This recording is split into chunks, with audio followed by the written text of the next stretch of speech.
Today, we're digging into the true story of Cleopatra, the last pharaoh of ancient Egypt. Forget the myths for a second, because we're going to look at the real woman, the brilliant, powerful ruler who dared to challenge an empire. So how did one queen manage to take on the greatest superpower of her time? We're about to find out. This is a story of brains, ambition, and a high-stakes game for control of the ancient world. Okay, first things first. To really understand Cleopatra, you have to start with her family history, which was, let's just say, very different from all the pharaohs who came before her. And here's the first major surprise. Cleopatra wasn't ethnically Egyptian, not at all. She was actually part of the Ptolemaic dynasty, a Greek royal family that had been ruling Egypt for hundreds of years from the amazing city of Alexandria. For almost 300 years, her family blended Greek and Egyptian traditions, creating this really unique culture. Cleopatra herself was born in 69 BC, right as this long, powerful dynasty was heading towards its dramatic final act. But here's where Cleopatra really stood out. Unlike her ancestors, who all just spoke Greek, she was the first one in her family to actually learn to speak Egyptian. She was a brilliant scholar who studied at the legendary Library of Alexandria. And she knew that to survive, she had to understand the superpower growing just across the sea, Rome.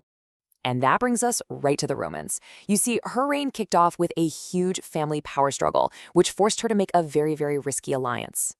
So after her father died, she was supposed to share the throne with her younger brother. But the people advising them quickly turned them against each other, and it exploded into a full-on civil war. Cleopatra was actually forced to run for her life, fleeing the capital. She knew she couldn't win back her kingdom alone. Her only real shot was to get help from Rome's most famous general, Julius Caesar. And as luck would have it, he had just shown up in Egypt. The big question was, how could she get to him? Well, she came up with one of the boldest plans ever. Instead of sending a message, she had herself smuggled right to Caesar. The story goes she was rolled up in a carpet and delivered as a gift. Can you just imagine the look on his face when she was unrolled at his feet? And her gamble totally paid off. Caesar was incredibly impressed by her guts and her intelligence. He took her side, and his Roman army defeated her brother's forces. Just like that, Cleopatra was back on the throne as the one and only queen of Egypt.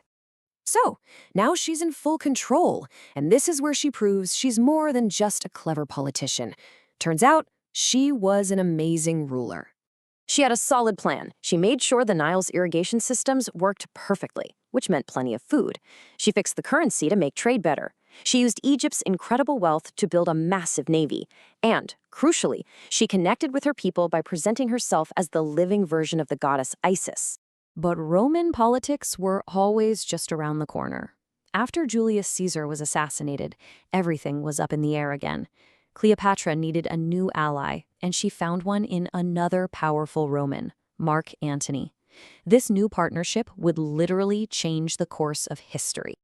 Together, these two were an absolute powerhouse.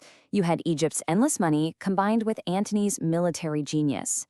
They became a huge threat to the other leaders in Rome, especially to Caesar's adopted son, a young, ambitious guy named Octavian. Now, Octavian was a master of what we'd call propaganda.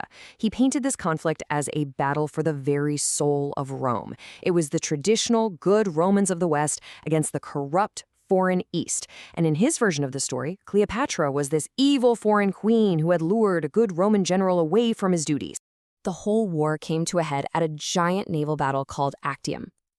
Antony and Cleopatra had these huge, powerful ships, but Octavian's fleet was smaller, quicker, and more agile. Superior tactics won the day, and it was a complete and crushing defeat for the queen and her Roman ally. After that loss at Actium, their world just completely fell apart. They escaped back to Egypt, but they knew it was only a matter of time before Octavian's army followed. And now, Cleopatra was facing her final, terrible choice. Sure enough, Octavian's armies surrounded the city. Antony heard a false rumor that Cleopatra had already died, and in his grief, he killed himself. Now Cleopatra was truly alone. She locked herself in her tomb, knowing that Octavian's plan was to capture her and parade her through the streets of Rome in chains. There was absolutely no way she was going to let that happen.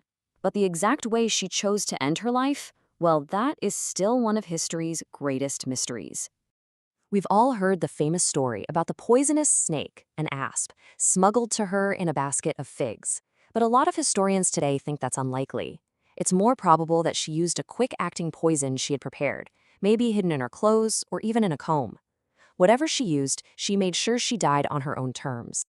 In the end, her kingdom did become part of the Roman Empire. But Cleopatra is remembered for her incredible intelligence, her charisma, and for the fact that she fought for decades to keep her country independent in a world that Rome was trying to conquer. Her story is still so fascinating, thousands of years later. And it leaves us with a big question. Was she just a victim of Roman power, like her enemies said? Or was she a brilliant and powerful leader in her own right, who fought to save her kingdom and almost changed the world?